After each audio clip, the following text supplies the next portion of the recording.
कपटी ब्राह्मण। एक बार कोई चोर जेल से भागकर किसी राजा के मंत्री के घर के पास ही रहने लगा और खुद को ब्राह्मण बताया। वह राजा के एक मंत्री के घर के पास ही रहने लगा। मंत्री ने ब्राह्मण को संदेह भरी नजरों से देखा, क्योंकि उसने अपने राज्य में पहले उसे कभी नहीं देखा था।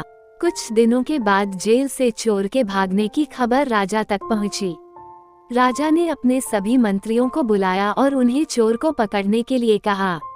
मंत्री ने अपने घर जाते समय उस चोर के बारे में सोचा जो राजा ने उसे बताया था। उसने सोचा कि यह कोई और है जो हाल ही में राज्य में प्रवेश किया था।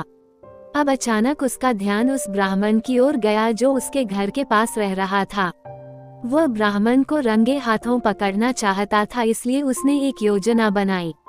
एक दिन वो उस ब्राह्मण के पास गया और कहा, हे कुलीन ब्राह्मण, मैं अपने परिवार के साथ शहर से बाहर जा रहा हूँ।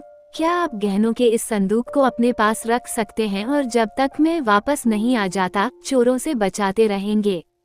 ब्राह्मण को उन गहनों को लूटने का एक अच्छा अवसर मिल गया और वो संदूक लेने को तैयार हो गया। अगले दिन मंत्री ने अपने परिवार के साथ राज्य छोड़ने का नाटक किया। ब्राह्मण ने आसपास किसी को न देखकर संदूक खोल दिया और सारे गहने एक कपड़े में समेट लिए।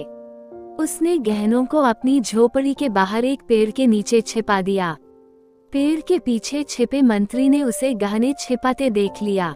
फिर मंत्री ने अन्य सैनिकों के साथ ब्राह्मण को रंगे हाथों पकड़कर उसे राजा को सौंप दिया।